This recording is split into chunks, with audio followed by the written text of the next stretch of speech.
ejemplos, ¿no? Sí, sí, por poner algún ejemplo, porque uno no tiene a la mano en el momento, no tiene toda la mano la memoria, pues no es completa siempre, ¿no? Bueno, está bien, lo felicito, está usted magníficamente orientado.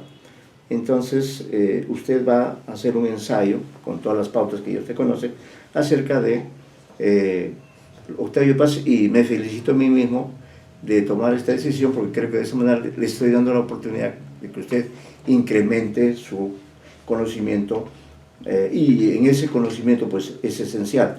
No puede de ninguna manera dejar de lado, como estudioso de la poesía, esta oportunidad brillante de, que lo llevará a leer, releer Octavio Paz, y de esa selección saldrá el tema, el tópico, el ámbito en el cual usted va a trabajar, ¿no? Y en ese sentido está bien, el curso lo invita, porque ese es el término, lo invita a incrementar sus conocimientos. Y como usted es ya un estudioso avanzado, entonces qué mejor responsabilidad, qué mejor oportunidad de ampliar su producción ensayística, exegética, con las armas que ya usted tiene, teóricas, metodológicas. Usted elegirá, puede ser que usted elija un solo poema, o elija un libro, ¿no? Ya eso queda a criterio suyo, o quizá un tema, no lo sé. Yo mismo voy a revisar la bibliografía sobre la poesía de Octavio Paz, pero esa es la tarea, ¿ya? Este artículo además deberá entregarse el 9 de septiembre, tomen nota también de la fecha, 9 de septiembre, entregará usted el artículo científico, ¿no? Ese es en el caso suyo. Ahora, en el caso de la señorita Yangali, que lamentablemente hoy día aún no aparece, ¿no?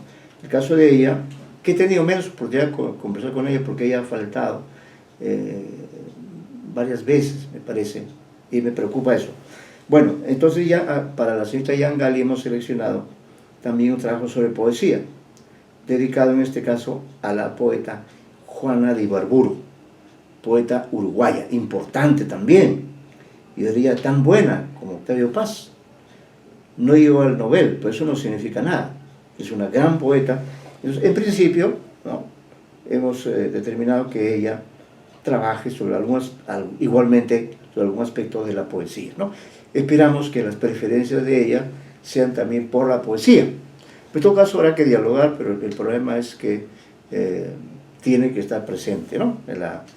Bueno, eso es en cuanto a las tareas, ya las sabe usted, ya sabe su tema, su autor, en el poeta Octavio Paz. Algún aspecto específico que usted va a trabajar siguiendo todo el proceso que se sigue cuando uno trabaja un artículo científico, ¿no? Donde hay que hacer consultas bibliográficas amplias, exhaustivas, tanto en el internet como en las bibliotecas, ¿no? Que lamentablemente ahora las bibliotecas están cerradas, vivimos tiempos especiales y por eso la responsabilidad de hacer un buen trabajo creo que es algo que nos dará una satisfacción personal, académica, en este momento de crisis, de soledad, ¿no?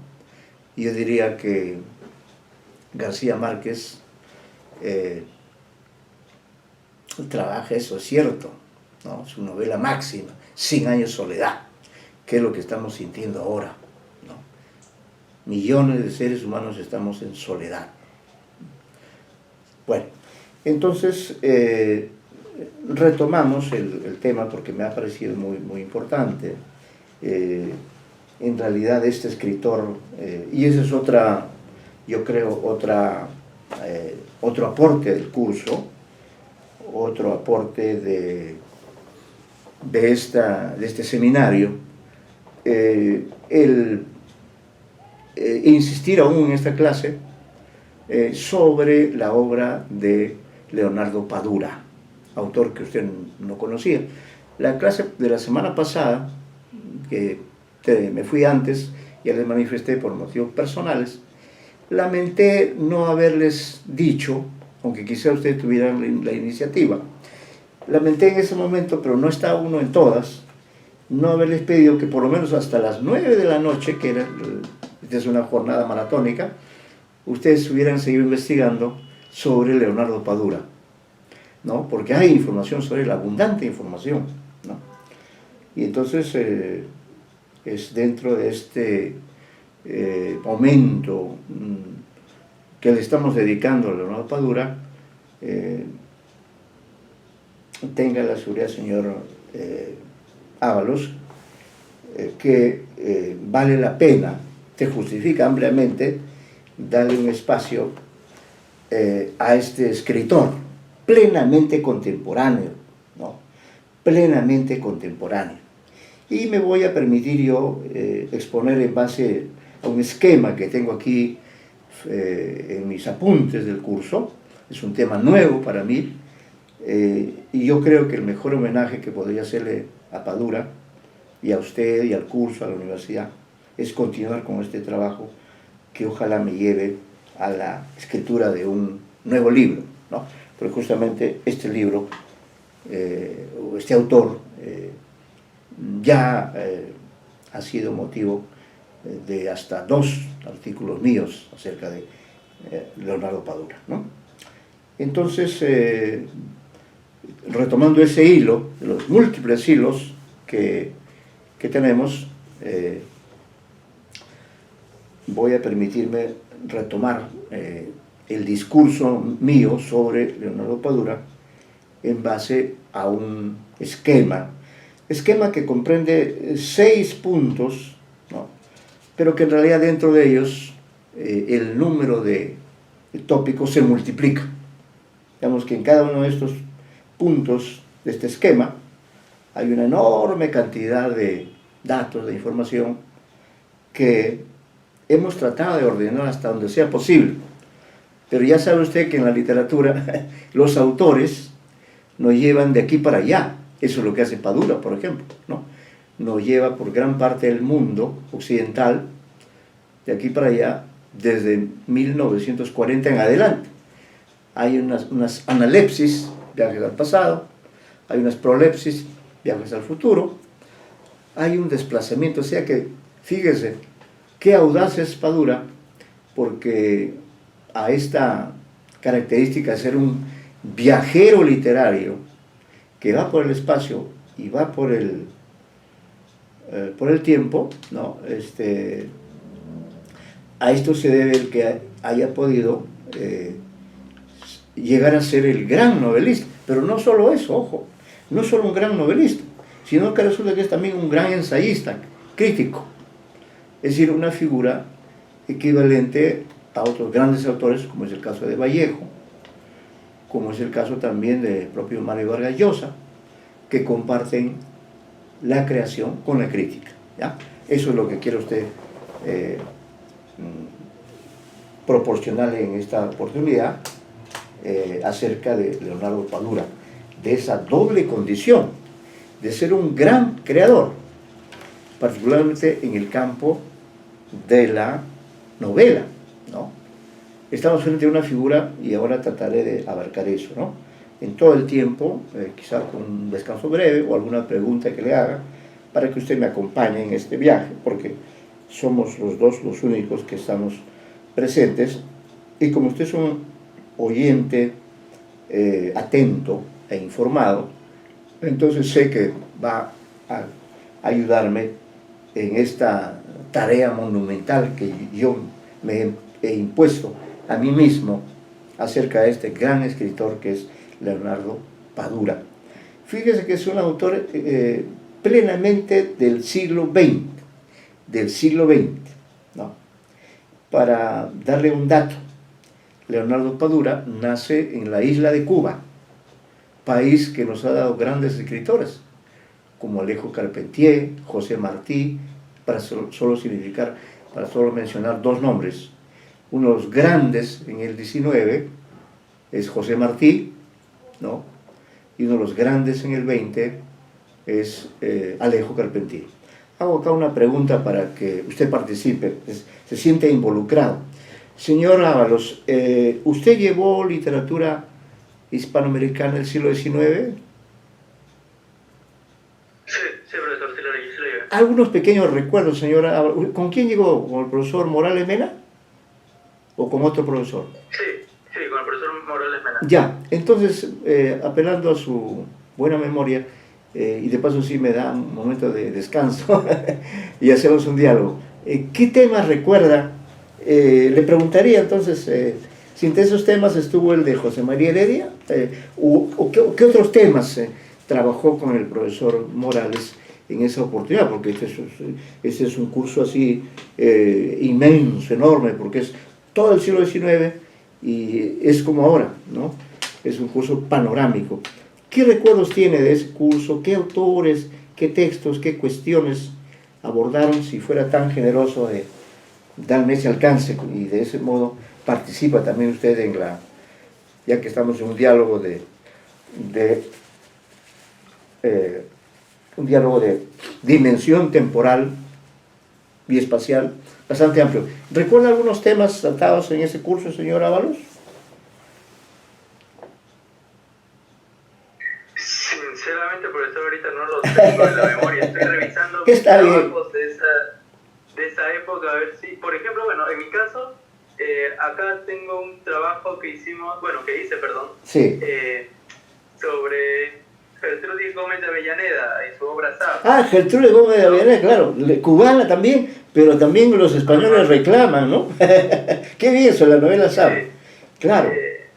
Sí, recuerdo que presenté ese trabajo, recuerdo que leímos Amalia de José Mármol, ¿no? Sí, y bueno, obviamente leímos Saf.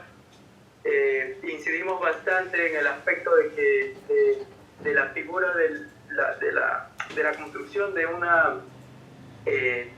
un concepto de nación, de patria, a partir de estas figuras femeninas, ¿no? Lo que se veía principalmente en el nombre de las obras. Claro. El mismo Amalia. María. ¿no? O sea, lo que nos preguntábamos, o lo que el profesor siempre, en lo que siempre insistía es, ¿por qué este afán de colocar a la obra, ¿no? Ajá. El nombre, pues, de una mujer, ¿no? De un sujeto femenino? Claro. Y pues, dentro de los aportes de clase, a lo que se llegaba era a que finalmente era esta presencia femenina la que el narrador o el autor quería usar para articular una suerte de proyecto de nación, ¿no? Una suerte de individuo nacional que presente, pues, evidentemente ciertas características. Sí. Muy bien, señor Ábalos. Muy interesante sus recuerdos, mire usted, muy interesante, porque efectivamente, ¿no? Como usted dice, ¿qué llevó a que varios autores pusieran como título de sus respectivas obras, principalmente novelas, nombres de mujeres, ¿no? En el caso de Amalia, de Mármol, o el caso de María, de Isaacs, ¿no? Para mencionar solo, pero estoy seguro que también hay otros casos, ¿no? Bueno, entonces es interesante quizá detrás de esa insistencia en los nombres femeninos esté pues la idea de la patria como lo materno, ¿no? La patria es la madre, finalmente, es la tierra. Supongo que de alguna manera eso se refleja, claro, en la importancia que ha tenido la naturaleza en el contexto hispanoamericano. Amalia, además en la historia hay una presencia de los hechos históricos, ¿no? Es una novela con una temática política, de lucha. En cambio, en María el ambiente es un poco más tranquilo, ligeramente más tranquilo, pero ojo, también en María hay aspectos como por ejemplo la esclavitud, ¿no? Y otros. Y entonces, de manera que ese aporte suyo es importante, ¿no? Es importante, ya que ha recordado a Gertrudis Gómez de Avellaneda. Yo he dictado antes ese curso, pero la verdad que en cierto momento ya le cedí la posta al profesor que está dictando actualmente, con el cual usted ha llevado este curso. Bueno, entonces, ya usted justamente, como ha señalado, seguro que en esa oportunidad también se habló de José Martí, ¿no? José Martí, que dicho ese paso, también tiene una novela con nombre de mujer, si no me equivoco. En su producción literaria hay una novela. En este momento he olvidado el nombre, pero hay que buscarlo de todas maneras. Lo estoy anotando acá, don José Martí, ¿no? Bien, entonces fíjese, Leonardo Padura pertenece a una gran literatura, como es la literatura cubana, que propiamente comienza en el siglo XIX. Entonces, por eso es que en cierto momento haré referencia, ya hice, creo, referencia antes de que usted llegara, a la figura de José María Heredia y Heredia, ¿no? Entonces, le rogaría tomar nota de ese nombre, José María Heredia y Heredia. Este autor ha sido mencionado, tuvo una vida muy breve, pero muy fructífera. Apenas vivió 36 años, desde 1803 hasta 1839, pleno siglo XIX. No sé si el profesor Morales, que es un acucioso investigador, haya mencionado, no lo sabemos, no hay forma de saberlo en este momento, pero viendo las cosas desde la perspectiva de la historia literaria o la historiografía, José Heredia y Heredia, José María Heredia y Heredia, es un autor que pertenece a la primera generación del siglo XIX, ¿no? Es decir, la generación que protagonizó la independencia americana. Este dato es importante porque el próximo año se estarán cumpliendo 200 años de la independencia del Perú, pero ya sabemos que la independencia del Perú, producida en 1821, está conectada con el proceso revolucionario que comenzó en 1810 en Argentina y concluyó en el Perú en 1824. ¿Por qué? Porque el Perú tuvo dos independencias, podríamos decir así ahora. Porque primero tuvo que venir San Martín y sin presentar batalla, sin embargo fue tan estratega, ¿no?, que simple y llanamente, ante la ausencia del ejército realista, él liberó al Perú desde la Plaza de Armas. Todos sabemos, todos los peruanos recordamos aquellas frases que él dijo en aquella oportunidad, dando por inaugurada la vida independiente de nuestro país. Es un gesto muy simpático, muy trascendente, ¿no? Creo que los dos están en el mismo nivel, pero una vez que San Martín se fue del país, previamente había tenido una conversación histórica con el libertador Bolívar en Guayaquil, que es otro tema de la novela histórica, ¿no? Este encuentro, caray, qué maravilla haber estado ahí, escuchando qué conversaban José de San Martín argentino, que acababa de liberar a Argentina, a Chile y a Perú, ¿no? Qué conversaba él, libertador de 3 pueblos, con don Simón Bolívar, que a la larga sería libertador de 5 naciones, sumando un total de 8 naciones que fueron beneficiadas por el esfuerzo personal y colectivo de estos dos grandes generales, que, como decía antes de que usted llegue, estos dos grandes generales es probable que hayan estado en las filas del ejército español cuando España sufrió la invasión napoleónica, ¿no?, en 1808. Dígame, señor Ábalos, ¿ha tenido usted oportunidad de leer alguna novela relacionada con el proceso de la independencia? ¿Recuerda alguna? O específicamente le pregunto, ¿ha leído quizá alguna novela histórica? Quizá alguna de este señor, este español, Arturo Pérez Reverte, señor. Ya sé que sus preferencias son por la poesía, pero tengo que preguntarle porque eso va a pasar en el futuro. Aunque usted diga, no, yo quiero solo trabajar en poesía, sin duda, por su estatus académico, quizás se vaya de viaje. Ojalá, tiene que irse a hacer. Eso es algo que le digo ya la vez pasada, ya les dije. Ustedes tienen que salir, ustedes tienen que hacer su experiencia académica fuera, pues hacerla en Chile, en Argentina, en México, en Cuba, en Europa, qué sé yo, pero tiene que hacerlo, de todas maneras, porque vea usted que todos los escritores, bueno, y toda la gente de las letras, siempre ha tenido esa suerte de obsesión, ¿no? Usted ha llevado semiótica también. Entonces, todos nuestros escritores, si pasamos lista, comenzando por el Inca Garcilaso, hicieron ese viaje transcontinental o intercontinental. El Inca partió siendo un joven, ¿no? Y ya era bilingüe, mire usted, quechua y español, qué maravilla, es un gigante, ¿no? Entonces él partió de Cusco en 1560 por ahí y llegó a España, efectivamente, y se instaló. Y luego de una serie de gestiones se propuso ser escritor, se propuso ser historiador. ¿Para qué? Para hacer también un viaje al pasado, ¿no? Porque ya estaba en España. Y de ahí nace el proyecto de escribir varias obras, ¿no?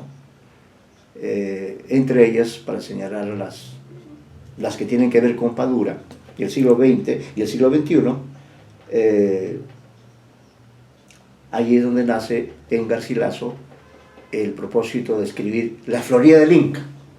Vea usted, La Florida del Inca, sobre una zona que ahora pertenece a Estados Unidos. Está muy cerca de Cuba, qué coincidencia, ¿no?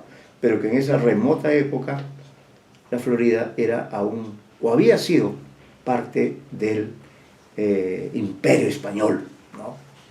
Y bueno, y el Inca en aquellos años tuvo la oportunidad de reencontrarse con Gonzalo Silvestre, ¿no? Un soldado, un conquistador que estuvo con Pizarro en la captura de Atahualpa, ¿no? Pero que luego volvió a España, ¿no? Entonces en Madrid, en las calles de Madrid, se encuentra en alguna oportunidad el Inca, es un joven, ¿no? Todavía se llama Gómez Suárez de Figueroa, se encuentra con Gonzalo Silvestre, y como se conocían, fíjese, cuando él era niño y el otro ya era un hombre mayor, el Gonzalo Silvestre le cuenta cómo fue, ¿no? Entonces el Inca escribe La Florida del Inca, que precisamente es la obra que Leonardo Padura escribió. Para mi sorpresa, para mi admiración, había publicado, ojo, en 1984, hace 30 y tantos años, ha publicado este libro dedicado a La Florida del Inca, ¿no? Por ahí vamos a tener el nombre de la obra. Pero sí quería insistir en la pregunta: ¿ha leído algunas novelas históricas que le hayan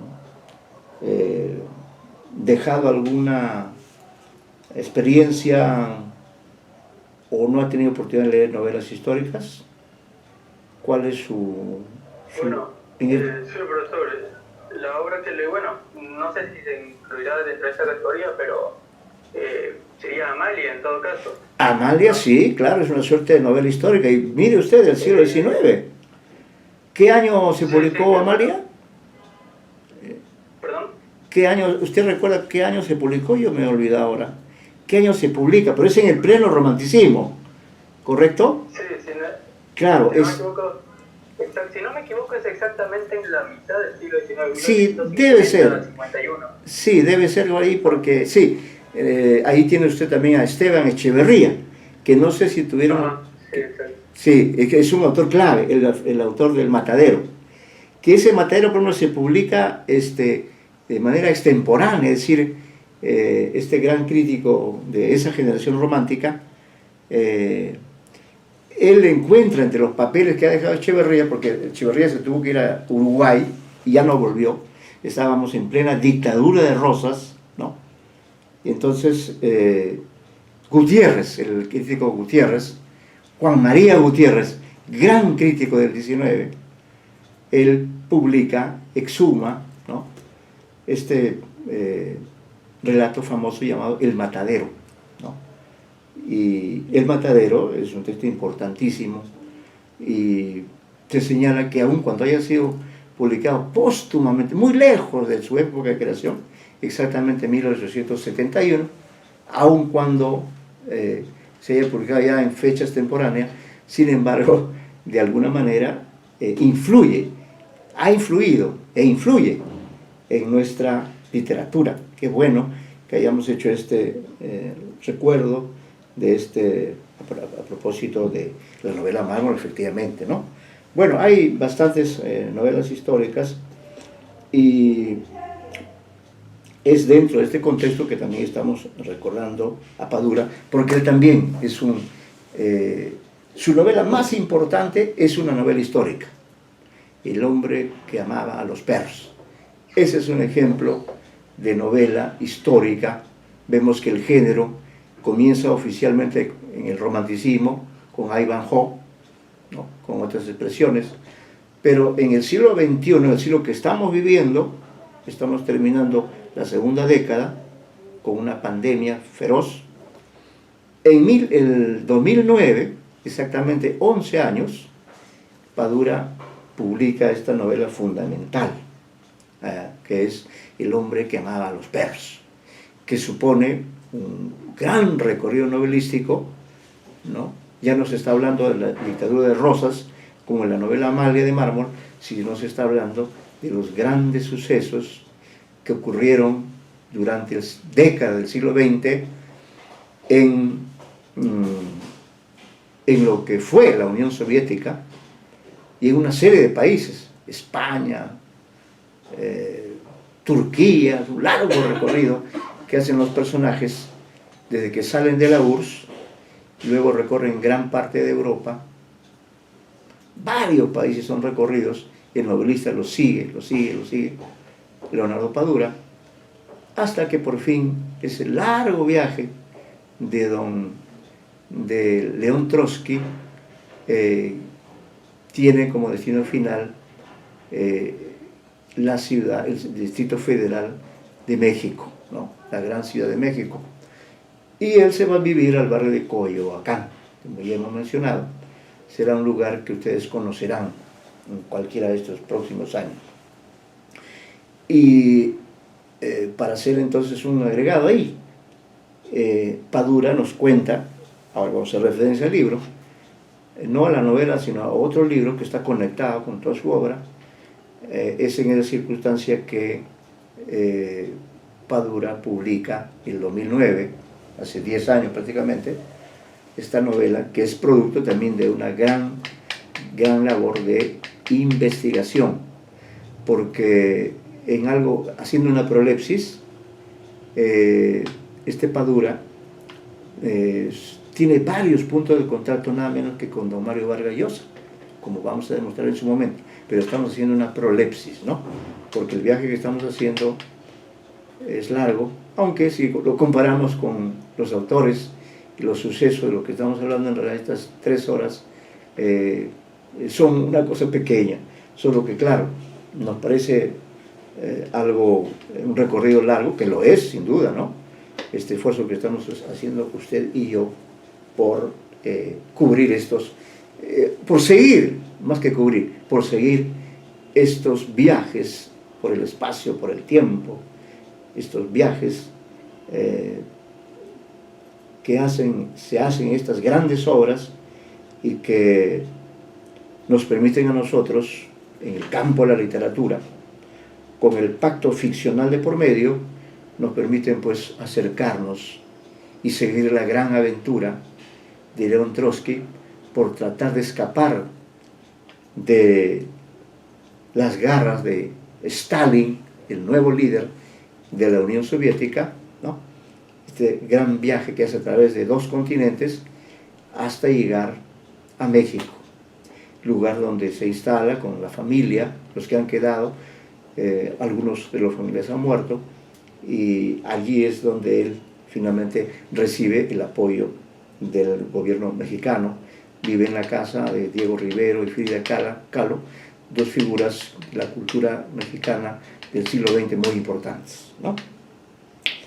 Bueno, entonces hemos dicho que Padura está demostrando ser un gran viajero, ¿no? Y el viaje más largo, de más largo aliento, es precisamente su libro dedicado al Inca Garcilaso de la Vega. Vamos a ver si ubico acá. De paso estamos cumpliendo una primera hora de clase, vamos a continuar, por cierto, ¿no? Voy a permitirme acá buscar, tengo a la mano el libro, ¿sí? Este artículo. Sí, profesor, disculpe. Sí. Le quería hacer un alcance. ¿Cómo no? Con todo gusto. Al parecer, el día de hoy voy a tener un cruce porque a las 8:15 tengo mi sesión de asesoría de tesis. Ya. Entonces lo vamos a tener hasta ese momento, pues. Ya, listo, profesor. No quedaría otra cosa porque ustedes también tuvieron la amabilidad de permitirme a mí salir un poco antes